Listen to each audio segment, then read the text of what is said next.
नमस्कार, आप देख रहे हैं मिड कैप मंत्र। मैं हूं हर्षिता सावंत। भारतीय बाजारों में आज थोड़ी सी बिकवाली का दबाव फिर बढ़ता दिखाई दे रहा है। फ्राइडे के सत्र में फिर आज की इस क्लोजिंग पर नजरें रहेंगी और इस समय क्या स्ट्रैटेजी है उस पर भी बात करेंगे, लेकिन सबसे पहले देख लेते हैं हेडलाइंस।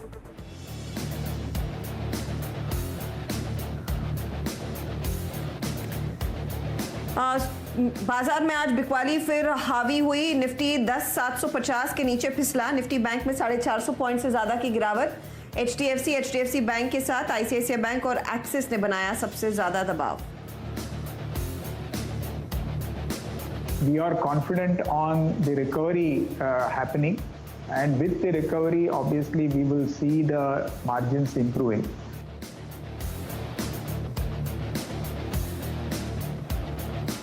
दूसरी तिमाही में मार्जिन और ग्रोथ में दिखेगा सुधार। सीएनबीसी आवास से एक्सक्लूसिव बातचीत में टीसीएस का मैनेजमेंट बोला, पहली तिमाही में अनुमान से कम रहे आय और मुनाफा।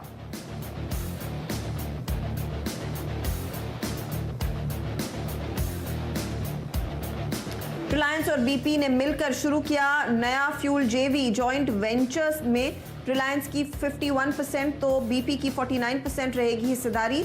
जियो बीपी ब्रांड के तहत होगी फ्यूल की बिक्री। रिलायंस के स्टॉक में आज 1% की दिखी तेजी। और फार्मा शेयरों में खरीदारी का मूड। निफ्टी फार्मा इंडेक्स दूसरे दिन चढ़ा। सन फार्मा, बायोकॉन, डीवीज लैब औरों में 2 से 3% की दिखी मजबूती। आईआरसीटीसी कई और प्राइवेट ट्रेनें चलाने की तैयारी में। कंपनी प्राइवेट ट्रेन की नीलामी में लेगी बड़ा हिस्सा। सीएनबीसी आवास की एक्सक्लूसिव खबर के बाद स्टॉक में दिखा जोश।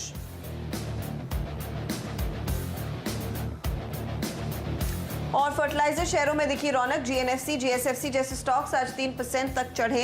एनएफएल, मैंगलोर केमिकल, आरसीएफ में भी दिखी खरीदारी।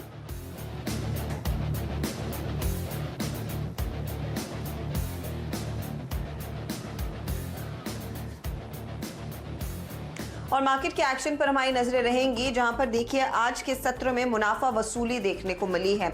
हम ये नहीं कहेंगे कि बाजार में एक यू टर्न आ चुका है, गिरावट शुरू हो गई है। लगातार तेजी के ट्रेड्स के बाद हमने देखा है यहाँ पर एक पॉज लिया है। 10,800 के नीचे इस समय ट्रेड देखने को मिला है। दिन का लो दरअसल 10,713 के आसपास का था, तो वहां से कुछ सपोर्ट मिला। तो ये 100 पॉइंट की रेंज हो चुकी है आज की ज्यादा अहम। निफ्टी बैंक पे आज ज्यादा बिकवाली देखने को मिलेगी, क्योंकि यहाँ पर आप गौर करिएगा तो निजी बैंकों के साथ सरकारी बैंकों में भी बिकवाली का ही प्रेशर आज के सत्र में बनता हुआ दिखाई दे रहा है। ऑटो काउंटर्स, मेटल काउंटर्स, अलग अलग पॉकेट्स हैं जहां पर कुछ मुनाफा वसूली के अंश देखने को मिले हैं। उस सब पर की नजरें होंगी। आपको अब तक की हाइलाइट्स में बता दूं, देखिए 10,750 पर अब निफ्टी टिकने की कोशिश कर रहा है, लेकिन हाँ सुबह से प्रेशर जो है वो कायम है। दूसरी तरफ निफ्टी बैंक का हाल देखिए। निफ्टी बैंक में दरअसल ज्यादा बिकवाली का दबाव आया। 450 अंकों तक का प्रेशर देखने को मिला है। इंडेक्स जूझ रहा है आज इस ऊपरी लेवल्स पर मुनाफा वसूली के दबाव से। सरकारी बैंक कमजोर है। आपके मेटल स्टॉक्स में भी आज के सत्र में कमजोरी ही देखने को मिली है। मिड कैप्स भी अछूता नहीं है सेल ऑफ में। मिड कैप इंडेक्स में भी हमने देखा है प्रेशर आया है आज 100 पॉइंट नीचे दरअसल ये। और यहाँ पर अगर आप बिकवाली के कैंडिडेट्स देखेंगे तो ये हैं auto ancillary stocks, real estate stocks और साथ ही साथ पीएसयू स्टॉक्स जो हाल फिलहाल में काफी भागे थे। हालांकि कुछ सपोर्ट फार्मा सेक्टर की ओर से और फर्टिलाइजर स्टॉक्स में हमने देखा है कुछ हल्की फुल्की खरीदारी जरूर देखने को मिली है। तो ये फिलहाल अब तक की स्थिति। अब यहाँ से आगे की क्या स्ट्रैटेजी होनी चाहिए, गाबा साहब को जोड़ेंगे। गाबा साहब गुड आफ्टरनून। आप लगातार कहते आए हैं कि 10,800 पर थोड़ा सा अटक रहा है बाजार, तेजी की पोजीशन उन लेवल्स पर नहीं खड़ी करनी चाहिए, लेकिन अब 10,750 और 10,713 तक का लो भी आज के सत्र में दिखा। अब क्या ज्यादा कंफर्ट है या फिर आप सोमवार को ही नई तेजी के ट्रेड के बारे में सोचेंगे? हर्षिता, थोड़ा गुड आफ्टरनून भी मुझे एक्सप्लेन करना पड़ेगा कि हमने कुछ 11 सेशन से एक अपमूव देखा है और ये जगह पर थोड़ा स्ट्रेच हो चुका है, लेकिन वीकनेस नहीं है। प्रॉब्लम क्या है कि कॉन्ट्रैक्शन काफी हो रहा है। कॉन्ट्रैक्शन के बाद बहुत अच्छा अपमूव स्ट्रांग आना चाहिए या फिर वीकनेस। नॉर्मली जो कॉन्ट्रैक्टिंग ट्रायंगल नजर आता है उसके हिसाब से लगता है यहाँ पर डिप होना चाहिए थोड़ा। तो एक अहम लेवल है 10,650, ये क्रूशियल सपोर्ट। जब तक उसके ऊपर है तब तक हम मान के चलेंगे शायद अप मूव मिले, लेकिन यहाँ पर थोड़ी दिक्कत आ सकती है। 10,650 ब्रेक हो जाता है तो थोड़ी दिक्कत आ सकती है मुझे लगता है। तो थोड़ा कॉशियस माहौल होना चाहिए और सिलेक्टिव अगर स्टॉक्स डिफेंसिव बेट हो तो ठीक है, अदरवाइज बेस्ट अवॉइड। ओके, तो डिफेंसिव बेट्स पर फोकस कीजिए, अग्रेसिव तेजी में मत आइए, थोड़ा सा कंसोलिडेट करने दीजिए बाजार को, हेल्दी रहता है वैसे ये इस तरह का मूव। अच्छा, फटाफट गावा साहब, आपने आज ट्रेड क्या निकाले बताइए। मैंने भी डिफेंसिव ही निकाले हैं। एक तो फार्मा क्षेत्र से डीवीज लैब, मुझे लगता है कि डीवीज लैब में एक अप मूव मिलना चाहिए। यहाँ पर पॉसिबल है कि डीवी लैब में जो टारगेट एंड अपसाइड करीब 2250 का है, स्टॉप होगा 2185 का। और आज ब्रिटानिया कुछ सेफ नजर आता है, काफी ज्यादा से बेसिक स्ट्रक्चर ब्रिटानिया का पॉजिटिव है और अप मूव ऑन है। इसका टारगेट मुझे 3800 का नजर आता है, स्टॉप होगा 3690 का।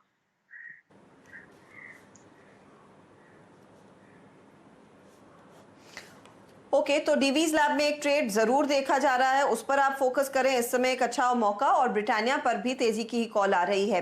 अच्छा, इस बीच एस्ट्रा माइक्रोवेव के स्टॉक पर देखिए एक अपडेट आ रहा है कि दिग्गज निवेशक आर के दमानी वही हैं जो प्रमोटर है एवेन्यू सुपरमार्ट के यानी कि डी मार्ट के, और इन्होंने काफ़ी बाजार के मिड कैप स्टॉक्स में हाल फिलहाल में बड़ी पोजीशन ले रखी है। पहले इंडिया सीमेंट का लगातार नाम आता था, आज नाम आ रहा है एस्ट्रा माइक्रोवेव का। स्टॉक भागा है 7% ऊपर, 1% का हिस्सा इन्होंने अपना और बढ़ाया है। दरअसल लगभग 8,96,000 शेयर इन्होंने खरीदे। ये इनफैक्ट जून एंड का डेटा जो सामने निकल कर आया है उस बेसिस पर अपडेट एक्सचेंजेस पर आया है और वो स्टॉक रैली करता हुआ। एस्ट्रा माइक्रोवेव इनफैक्ट पिछले 10-15 दिनों में वैसे भी बाकी डिफेंस काउंटर्स के साथ इसमें आउट परफॉर्मेंस देखने को मिला है। गावा साहब, 127 के लेवल्स हैं, अगर किसी के पास है तो अगला टारगेट क्या रहेगा, और अगर कोई लेना चाहता है तो क्या इन भाव पर आप खरीदारी की सलाह देंगे? 140 तक मुझे लगता है जा सकता है, लेकिन ये दौड़ा है कुछ 70 के वहां से, शायद इन्फॉर्म ऑर्डर्स खरीद रहे होंगे, लेकिन मुझे लगता है कि काफी बढ़ चुका है। प्रॉफिट बुकिंग करना तो नहीं चाहिए, लेकिन डिप्स में अगर मौका मिलता है तो खरीदना चाहिए। इसका टारगेट होगा 140 का, स्टॉप लगाना चाहिए 113 का। ओके, तो 140 का टारगेट अभी भी दिख रहा है, एक अपॉर्चुनिटी है। 113 के स्टॉप लॉस के साथ आप तेजी की पोजीशन ले सकते हैं। 56% भागा है पिछले एक महीने में, वो डेटा भी आपके सामने, बहुत ही बढ़िया रैली देखने को मिली है। और यहाँ पर देखिए दिग्गज निवेशक आर के दमानी जैसे अब जुड़ने लगे हैं, तो और भी कॉन्फिडेंस लोगों का बढ़ता दिखाई देता है। चलिए अब वरुण को जोड़ लेते हैं और वरुण आपको बताएंगे कि आज मिड कैप इंडेक्स में अंडर कॉन्फिडेंस क्यों है, इतनी क्यों मायूसी छाई हुई है और किन स्टॉक्स की बदौलत है ये। वरुण। डेफिनेटली आशा, सही कहा आपने कि मायूसी छाई हुई है, लेकिन निचले स्तर से थोड़ी रिकवरी जरूर हुई है। और इस रिकवरी में देखिए वोडाफोन जैसे काउंटर जो है वो हरे निशान में आ गए, जबकि सुबह से काफी नेगेटिव न्यूज चल रही थी इस काउंटर को लेकर, कुछ डिफॉल्ट की।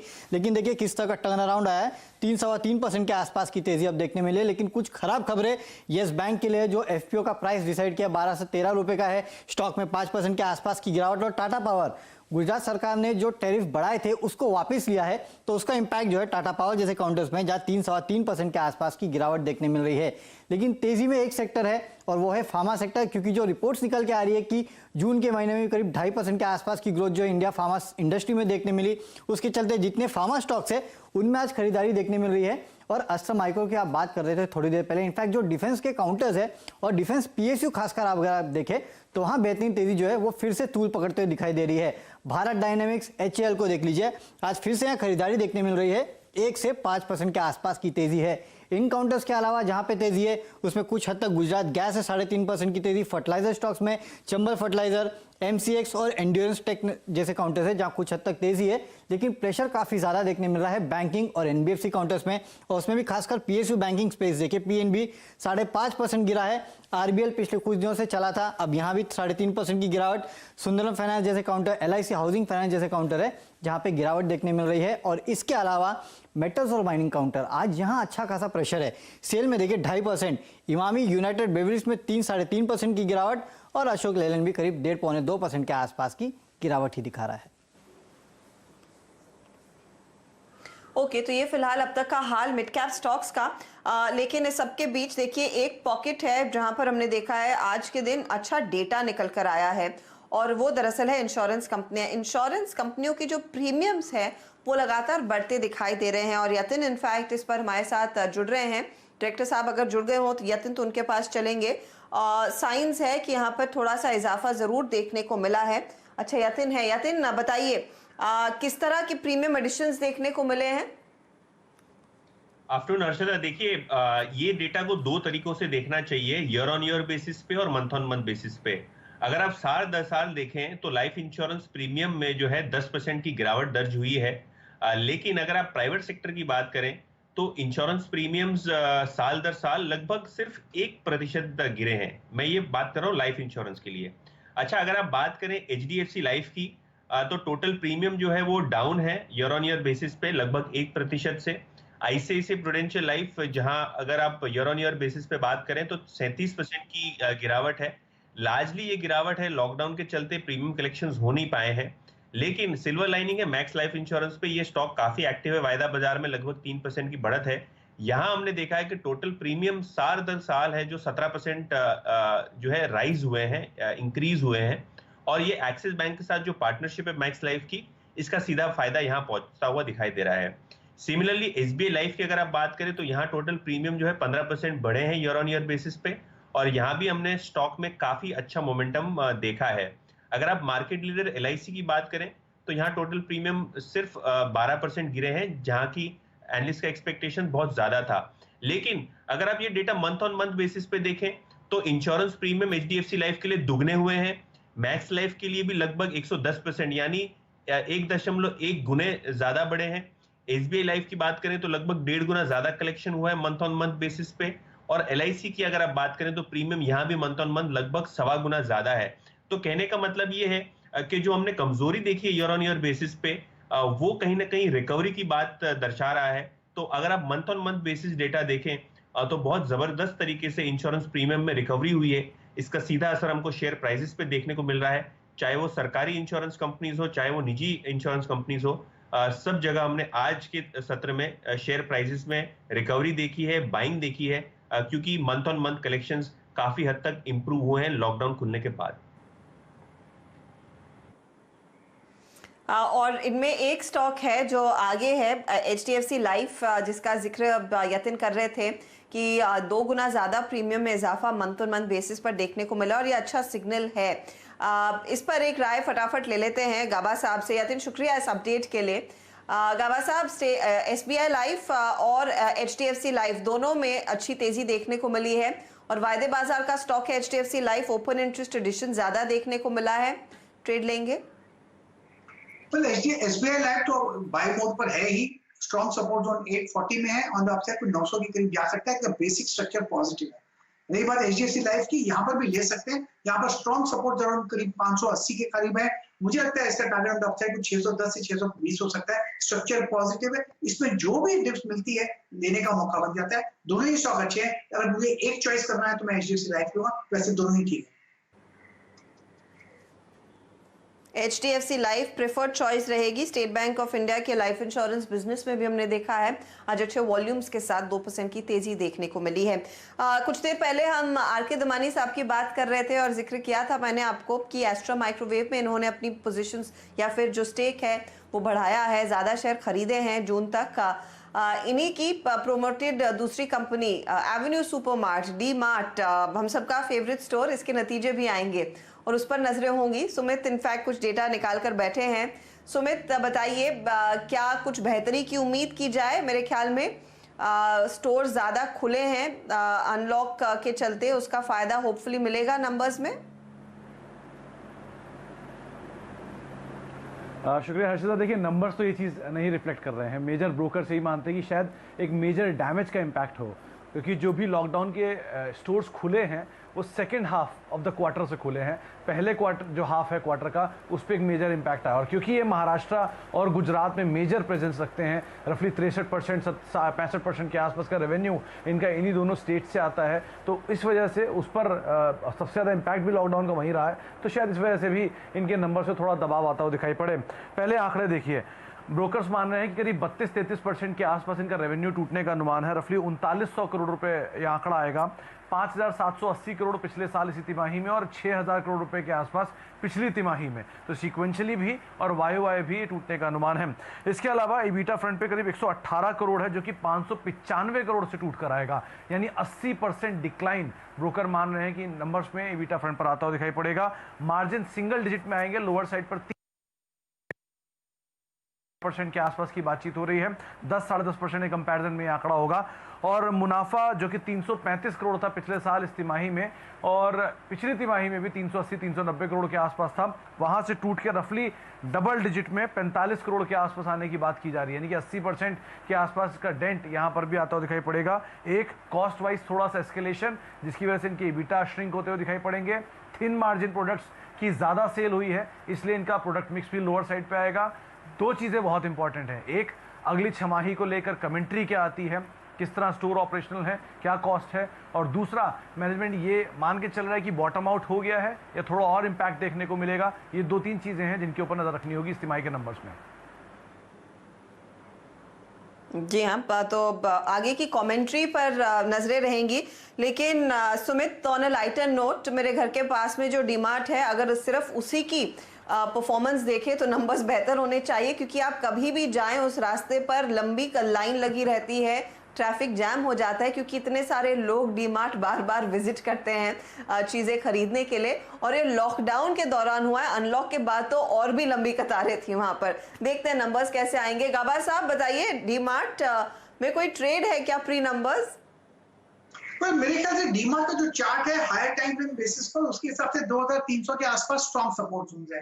तो बेसिक स्ट्रक्चर सही है, सपोर्ट के आसपास ट्रेड कर रहा है, तो मेरे ख्याल से ठीक ही है stock. On the upside upmove मिल सकता है, लेकिन डिप्स में तो खरीदारी का मौका बनता है। ये बढ़िया स्टॉक है। स्टॉक तो बढ़िया है, आज थोड़ा सा फ्लैट है। देखते हैं नंबर्स कैसे आते हैं, और फिर ऑफ कोर्स वो बड़ा मूव सोमवार के सत्र में देखने को मिलेगा जरूर। चलिए, वक्त हो रहा है ब्रेक का। ब्रेक के बाद आपको सीएनबीसी आवाज की एक्सक्लूसिव स्टोरी बताएंगे कि आईआरसीटीसी बढ़ चढ़कर पार्टिसिपेट करने वाला है। जो प्राइवेट ट्रेन चलाने की तैयारी रेलवेज कर रही है। दीपाली नंदा जुड़ेंगी आगे।